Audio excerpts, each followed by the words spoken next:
Welcome to the Windy City Bender Podcast with your hosts, Nolly, Poetzy, Jarom, and Tanner.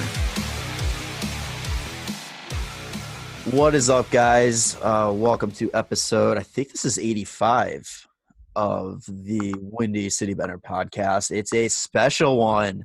We're joined today by Nolly. And Nolly. And Nolly.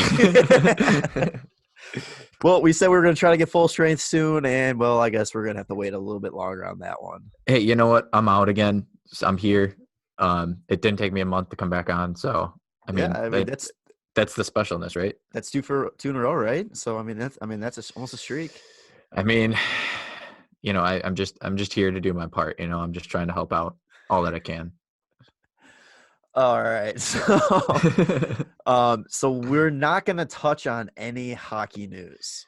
There's just no Hawks. Yeah, no Hawks talk. I mean, there's a lot to talk about. Nothing we want to talk about right now. And also, just there's so much to talk about. We're just going to wait until we are full strength. Yeah. So that we can all yell together and maybe get a cry session together because it's fucking embarrassing. Fucking embarrassing. It's fucking embarrassing comes from the show Letterkenny. And so we're not talking hockey. So what are we putting an episode out for? Well, Letterkenny. We have the one and only Tyler Johnston, a.k.a. Stewart. Your favorite skid. He is on the show today talking a little bit of everything. He was awesome. He was a great conversation. Talked hockey, talked Letterkenny. He told some stories that might be a story that might be an exclusive to the Benders. Yeah, a little Sterrrt story. But yeah. So I think without further ado, let's just send it over to Tyler. Let's get right into it. Stewart! All right, so now we are joined by a extremely special guest. He is one of the stars of the mega hit Letterkenny. You know him as Stewart. Please welcome to the show, Tyler Johnston. Tyler, how are you doing, man? Not too shabby. Doing quite well. Thank you very much. How are you guys doing over there? Doing good. I mean, excited for the interview. So we appreciate you coming on. No problem at all, guys. I'm happy to be here. I mean, the name of your podcast sums up a big portion of my life, so I figured it was just appropriate.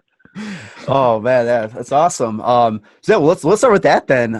So did you have you played hockey growing up at all? My whole life, I grew up playing the sport. I remember learning to skate on some of those double blade skates that they used to put kids on when one of the lakes froze over, and I've been playing ever since. My old man coached me for a bunch of years. The 5 a.m. practices and what have you, and played all the way up to juvenile when I was about 21 years old.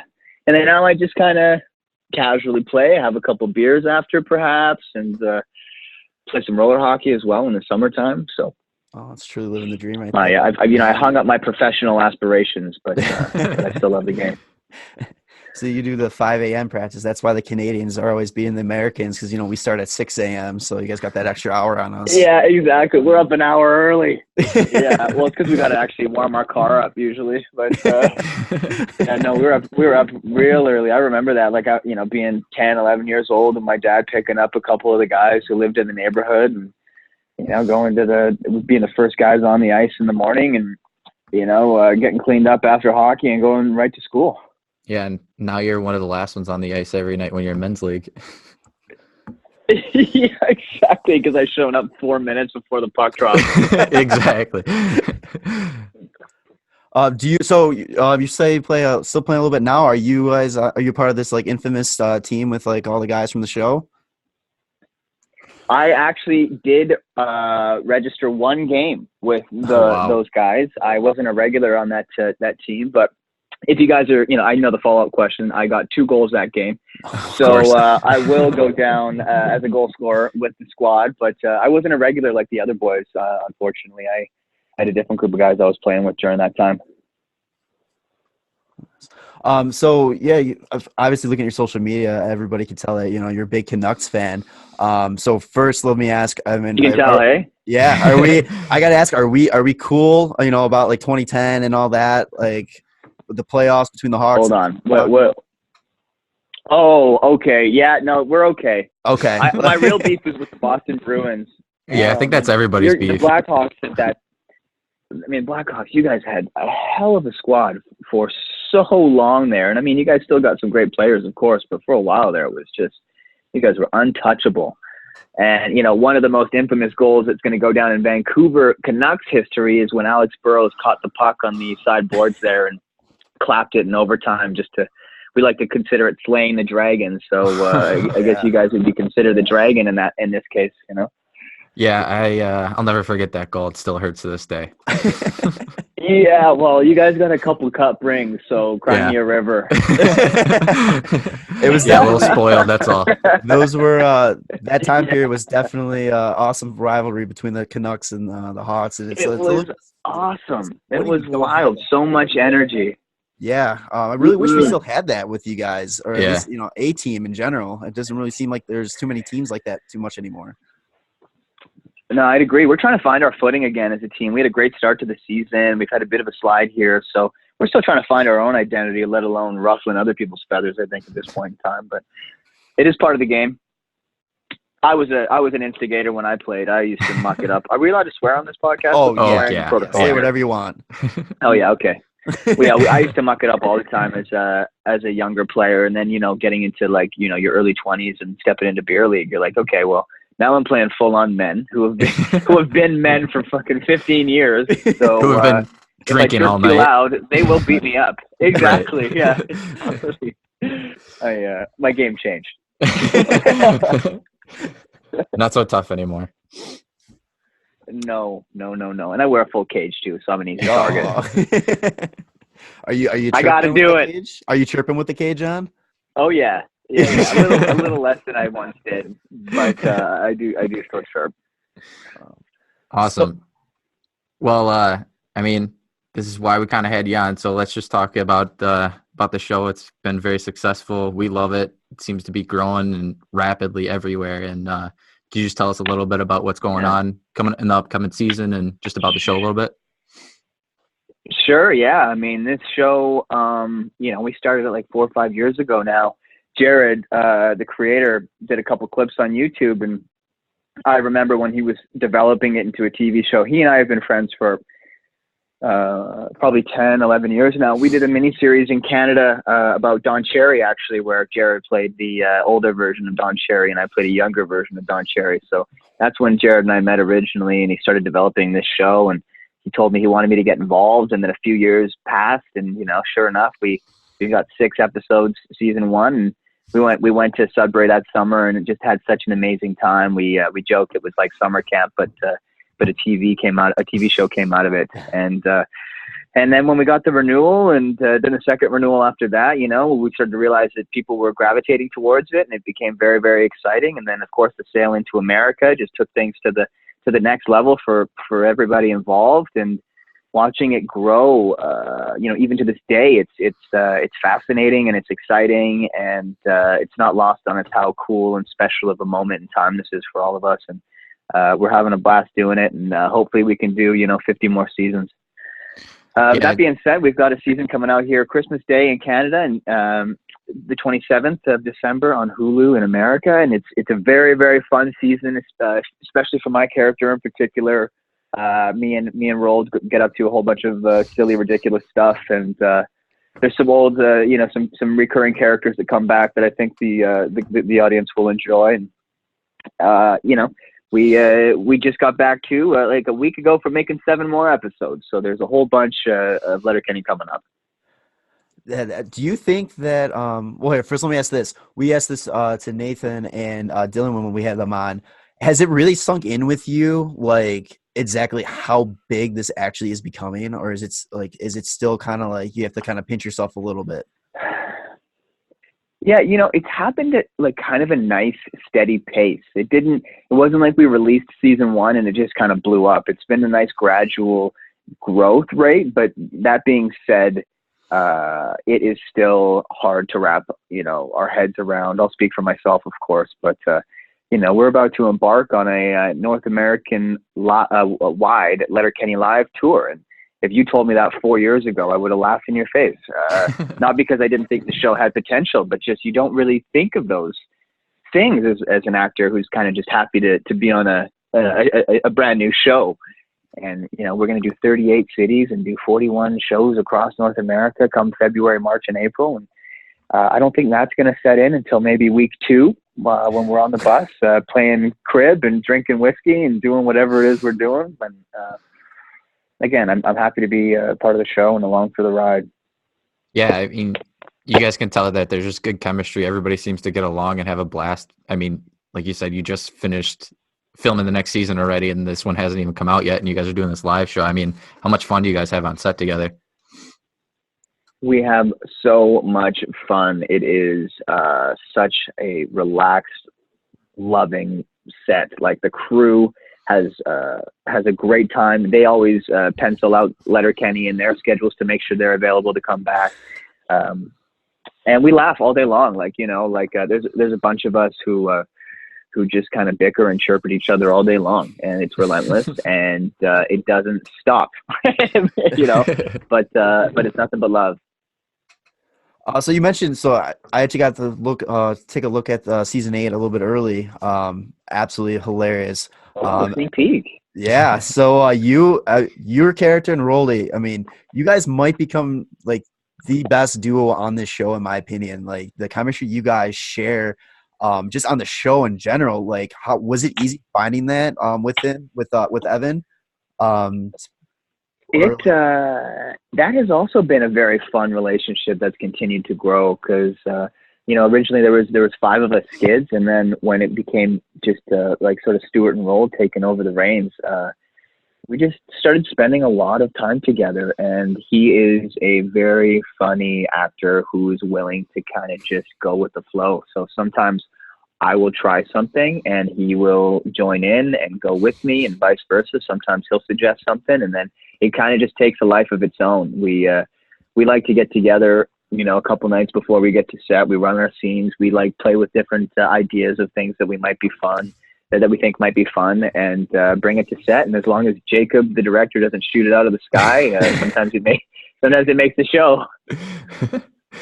Yeah, I mean, if he hasn't shot anything out of the sky yet, I don't know what he will, because there's some pretty ridiculous things going on. There's such ridiculous things, and believe it or not, he has shot down some of our ideas. So you can only imagine what I would love to see what those were. Well, some of our we have we'll have like a blooper reel and stuff that will be released. And sometimes I just wonder what's gonna make it, because we cuss each other out on camera, and we're ruthless. So if they actually were to make like a behind the scenes video, there would have to be disclaimers.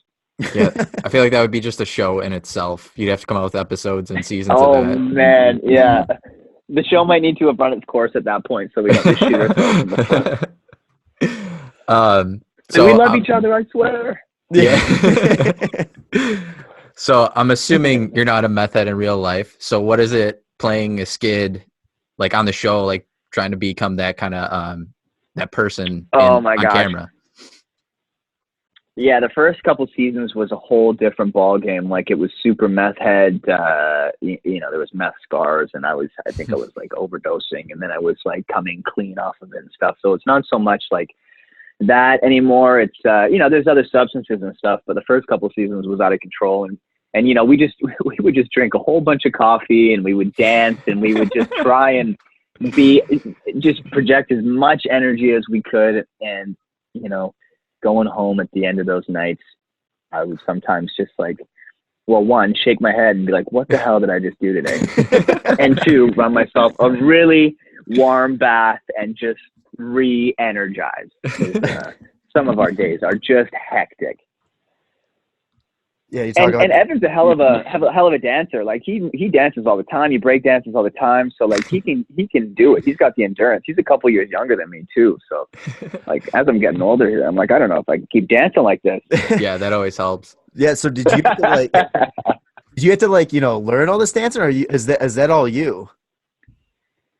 Well, I grew up dancing. Like, I took a hip hop class when I was younger. I did musicals and stuff in high school. I love dancing. I've always enjoyed dancing. So I could say that I have rhythm and what have you. But as far as like some of the skid stuff, the first couple seasons, it would just be us improvising, and sort of that one dance sequence that sort of become like meme famous and what have you. We just spent some time before we went to camera, and we're just messing around. I remember like looking at this video about the cyber goths dancing underneath the bridge. I'm sure you've seen that video. It's, a bunch of people just dancing their heart out. So I picked a couple moves out of that video that like I kind of thought were funny, and then I just kept repeating the same 5 moves over and over and over and over again. And since then, it's sort of evolved. Like there's that St. Patrick's Day, St. Perfect Day episode where we do a little bit of a dance, and Evan choreographed that. So I'm sure someday down the line, Evan should get some sort of choreographer credit, because he usually comes up with some great stuff. Yeah, that dance sequence in season 1 where it just pops up with you guys, and that's like your introduction. I think that was probably the best. That was the best introduction of like a group of characters I've ever seen. I remember that's the one I'm thinking of. Yeah, our group of friends were up at our lake house watching it for the first time together, and that came up, and we all just paused and like, what the fuck was that? I don't think anyone really knew. Yeah, it was unbelievable. What was going on there? Yeah, and it's one of those characters like the skids. Like, if you don't fully commit to the skids, then what's the point? Then you just kind of look silly. So you can either look silly trying to do something silly, or just fucking go for it. Yeah, absolutely. So obviously that scene might be up there, but do you have like a favorite moment from the show or favorite scene from your character? Oh man. Well, the EpiPen fight was a pretty fun scene to shoot as well. And there's one scene coming up in the season we just shot. I'm not going to spoil anything, but the skids got involved with the Hicks and hockey players, and we got into some mayhem, but Does you have to wait a couple months to see exactly what I'm saying. Oh, the one coming up. Okay, I was gonna say there's a scene in season 8 coming up in the gym that I was absolutely dying. You guys were doing a little bit of a checklist. I don't want to say too much, spoil it, because I think that was a fun day too. I'm actually talking about the one we just shot. That won't come out for like 6 months or something. Oh man, yeah, I saw that one. That was another Honestly, one. Honestly, there's scenes every episode. Yeah. Oh, the gym one. Yeah, that one was another one I paused because it was like just doing like the whole checklist of making sure you got everything to go for your weightlifting session, and then out of nowhere, compression shorts. I was dying. Like I thought it was the funny. That was when are you guys releasing this podcast? We'll probably release it tomorrow or Monday. Just to give it a little preview for the. Okay, season. Cool. Now watch the spoilers. You know what I mean? Yeah, definitely. Yeah, that's why I was trying to make sure you knew what I was talking about. So I was trying to be coy a little bit. I knew what you're talking about. Yeah, there we go. We got to make sure they don't know what we're talking about. So you got a little bit of a teaser. Now you guys got to be on the lookout for that. Yeah, there you go. There you go. Yeah, it's only a couple days away now. It's incredible. Exactly. Christmas in 6 days, and 27th. You guys will get it in like 8 days here, just over a week. Absolutely flown by this year. So if you had to pick a group from Letterkenny to be a part of other than the Skids, which one do you think you fit in best with? Oh, well, which one would I fit in best with? Well, everyone who knows me, obviously before the show's gone 6 or 7 or 8 seasons, whatever it is now, assuming that I was part of the hockey players, because I grew up playing hockey. I grew up playing lacrosse, and I was just always been very athletic growing up. I was never even close to being a Hick. I grew up in the suburbs of Vancouver, so my dad used to make fun of me when I had to do yard work. So I don't think I fit into the Hicks either. So I don't know. Maybe I fit in somewhere at Modine's Tendon Bar, but I don't think I'd be Glenn. I don't think I'd be Glenn. I don't think I'd be Gail or Bonnie McMurray. So I don't know. I'm just gonna say the hockey players for simplicity's sake. How about that? Yeah. Just one of the guys sitting at the bar. Aren't getting any smarter. Yeah. Yeah, exactly. One of the guys sitting at the bar. Who do you? So I like asking this one too to the couple guys that came on. Who on set is probably most like their character, and who might be like the farthest away from who they play, not including yourself? Dylan Playfair may be the closest to his character.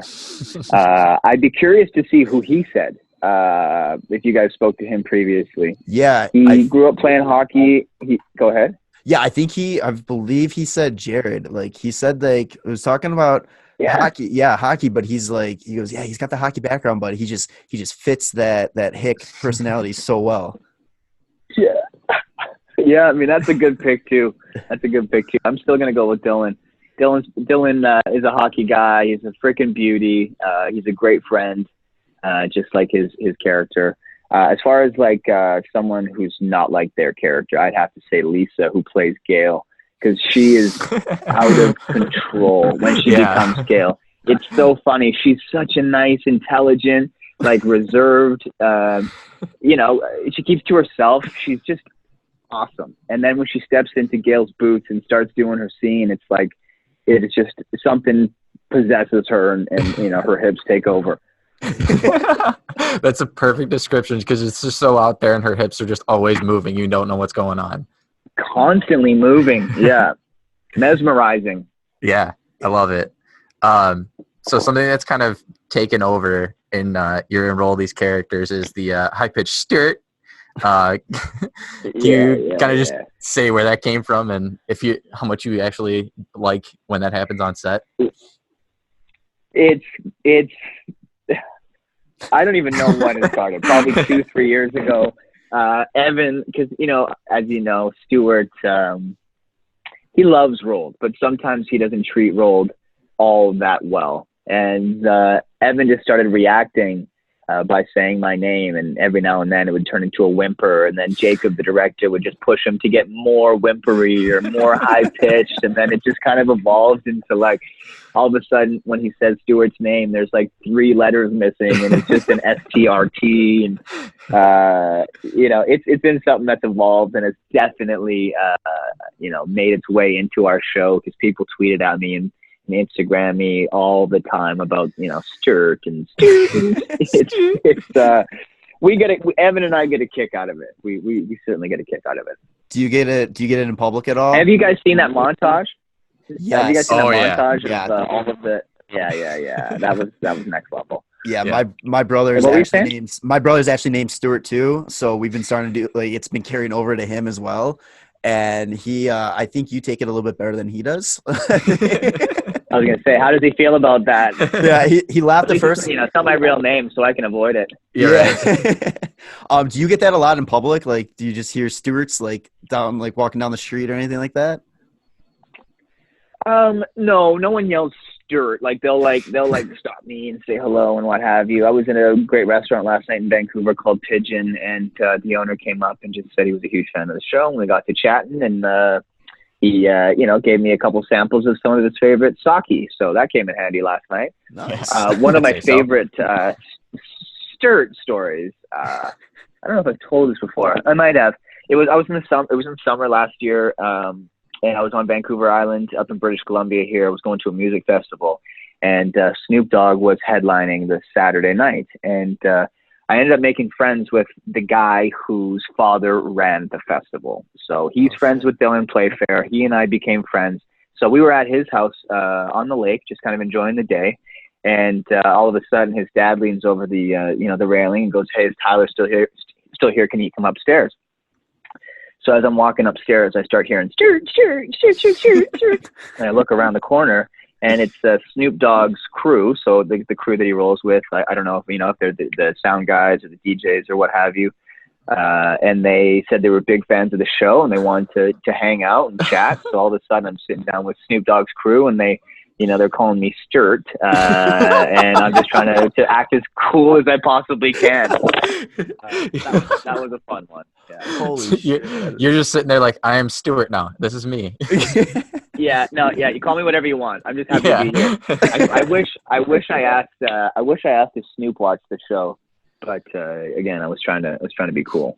I didn't want to super fanboy out, But I mean, I'm sure I did anyway, so I should have just asked. That is fantastic. So I got a question too. So going back to season 1, you get the episode where you're putting on the rave and you start talking about all of your DJ aliases that are going to be at the show. Do you have a favorite one? Oh my God. What were some of those? That was a long time ago. There's like DJ Power Bottom, DJ oh man, you'd have to tell me a list. So I'm just going to go with DJ Power Bottom. That's the only one I remember right now. Pippi Longstockings, I think, was one. It was just DJ Blumpkin or something. Yeah. You were just like, it's incredible. Like listening to you too, to like deliver these lines when you go down a roll and you're just spitting this stuff out nonstop. Like, I mean, that's got to be the coffee. Yeah, it's tough.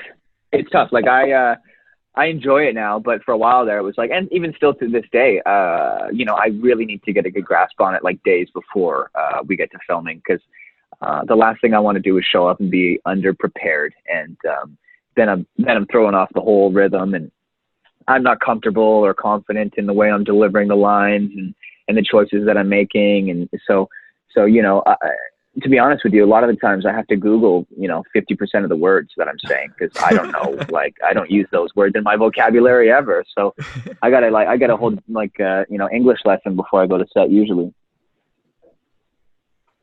Not that I retain any of the information anyway, but I do for a couple minutes. At least you could spit it out. Exactly. At least I know what I'm saying when I'm saying. Right. So I mean, obviously, like the hockey aspect's a huge part. Any future NHL guys going to be on? Any, ex-NHLers, anything like that? Oh, that'd be cool. There's always talk back and forth about potential players. The only thing is it's tough to schedule, especially current players right now, because their schedules are so packed. And unfortunately, with our schedules, we can't lock down a day until a couple weeks before. So it makes things a little bit tricky, but we've had a lot of NHL players, current and past, reach out to us and just kind of tell us that they're fans of the show. And we were at this cool party in the summertime. Nick Foligno is a Sudbury man, native, him and his brother and his dad. So they put together this fundraiser every summer where they have a bunch of their players and former players come in and they play a game against doctors in town and raise a bunch of money for the kids' hospital. And so Nick Foligno, I invited a bunch of us over to his place for like a dinner and some drinks, and I ended up meeting a whole bunch of the players. And Matt Duchesne actually came up to me and told us that he was a huge fan of the show, and I was like, oh, I'm a huge fan of yours. So I was just like kind of throwing it back in his face. So we've had some very, very cool moments like that with, guys that we kind of, I don't want to say idolize, but, we look up to and we watch and we check their stats on the daily. So it's pretty cool to get a little bit of props from guys like that. Didn't in Columbus, didn't somebody make a Nick Foligno sign that was dressed like Wayne and said, "Who's the toughest guy in Columbus" or something? That's exactly right. Yeah. I remember that. That was hilarious. We get along with those guys well. Nick's a beauty. So is his brother Marcus. That's awesome. If you had to pick one hockey player, current or retired, to be like your dream guest on the show, who do you think that would be? Wow, what a question. Wow. Well, I grew up. I loved my two favorite players growing up were Paul Kariya and Steve Yzerman. I had a chance to meet Steve Kariya, his brother, which was pretty neat. But I'm going to say Steve Yzerman. He's a heck of a guy. So I don't know where he'd fit in. He'd probably just like berate all of our cast members and throw them out or something. But he'd probably just like fill coach's shoes for a couple minutes or something. But Steve Yzerman was one of my favorite players growing up. So let's go with Stevie Y. Awesome. I'm looking at a picture of Darren McCarty. I actually did a podcast with him a few months ago, and he was a freaking killer. Oh, yeah. Yeah, he's got some good stories. Perfectly. Yeah. He sure does. You know what? I'm switching that. Darren McCarty. Yeah, he might fit in perfect. I mean, him and I think Coach. he'd do just fine. Yeah. Him and Coach could probably go on some rants together. Oh my gosh. I wouldn't want to see Darren McCarty get into a Letterkenny fight either. Who knows what would happen? All right. So I think this might be the last question we got for you. It's one that we like to ask everybody. Obviously, you told us you grew up playing hockey. What's your favorite hockey memory? Favorite hockey memory? Yeah, whether it be playing or Well, Canucks memory. I got a player memory, I suppose. It was in juvenile, so it's like our last couple of years of minor hockey. So we're 18 to 20, something like that. Our team dropped down to like the second div that year, and we fought our way into the playoffs, and then we fought our way into the finals. And actually, I remember it came to like a best of three game with the first place team in the league. We kind of had to really earn our way into the playoffs, and we pushed it to the third game and actually ended up winning, going to provincials, which was just like this amazing moment. We ended up getting spanked in provincials, but getting there was pretty exciting. We didn't get spanked in provincials, but we lost the game pretty early on. They kind of took us out of the running, but making that run to provincials was pretty special. We all really had to come together as a team and push for that third game, and then we ultimately won that third game just by grinding it out. Not one pretty goal that game, just a grind fest. I'm gonna ask how many. How many goals? Yeah, no, like they don't ask how you score them; they just ask how many you scored. So grinding out, No, goal to that's goal. exactly right. And I wasn't scoring any. I was doing the grinding. Well, Tyler, it's been an absolute honor having you on the show. Absolute blast talking with you. So again, My pleasure. Christmas Day on Crave TV, and then on the 27th on Hulu. You got it. Where can everybody find you on like social media and all that? I'm on Instagram and Twitter. My handles are Tyler JB Johnston. So that's TYLER JB JOHNSTON. Tyler JB Johnston. And for anyone who wants to come check out Letterkenny live, I think we've got we've got a few tickets left, but they've been selling really, really well, which has just been just so cool. And again, we appreciate the hell out of the fans, man. It's not lost on us how special this is. But if you're near any of those cities, come on through. It's going to be a fucking blast. We'd love to see you. Awesome. Thank you so much, Tyler. Have a great one, man. Hey, it was my pleasure, guys. Take care. Go Canucks, go. Yeah. All right. Thanks again to Tyler for coming on. Again, check out Letterkenny Season 8. Hits Crave TV in Canada on December 25th. And then hits Hulu December 27th, which I believe is Friday of next week. And if you're not watching the show, I don't know what you're doing with your life. This is probably one of the funniest shows out there. You don't even have to be Canadian. Yeah, I mean, totally did not wait till it was legally in the United States for us to watch it or anything. But Cough, cough. Yeah, it's a great show. It's only 6 to 7 episodes per season. It goes by really quick. The only thing is you have to sit down and watch it because there's so many jokes that are said that it's hard to keep up. So like you can't just put it on in the background. Like you have to sit down and watch the show. Like it's too fucking funny. There's times I throw it on just to have it on in the background, and I notice myself catching more jokes that I missed like the first couple times. Like we watched it at the lake house a couple times, and it was like we had to pause it because so many people were laughing so hard at so many times that we didn't want to miss the next joke, but we couldn't stop laughing. So it's just nonstop, hit after hit, every joke. And it's probably one of the smartest written shows, I think, too. Like, oh yeah, it's so funny because it's fart, it's dick, it's weed jokes and all that kind of stuff. It's stupid humor, but it's so smart. Like, right. It's absolutely ridiculous. And we didn't talk to Tyler about it, but I mean, if you've heard our interviews with Nathan Dales, who plays Daryl, and Dylan Playfair, who plays was it Riley? Yeah, wow, blank there. Yeah, the show is 99.9% written. It's not. There's like 0.01% improvisation there, which is improvisation. What's up? That's not even a name. So. Yeah, definitely check it out. Again, Crave TV December 25th in Canada, Hulu on December 27th.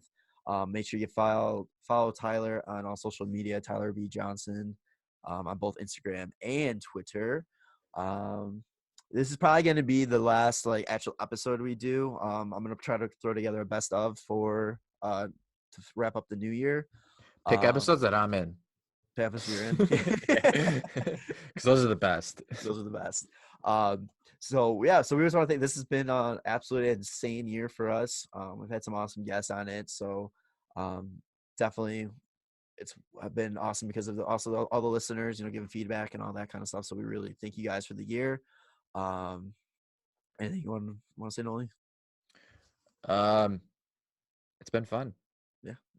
Doing more than we thought we would with it, and it's been a lot of fun. Trying to give our absolute best and trying to stay consistent. It's difficult. It is, really but we appreciate everything, and we appreciate all the people letting us interview them and people listening. So hopefully we have more for you in the new year.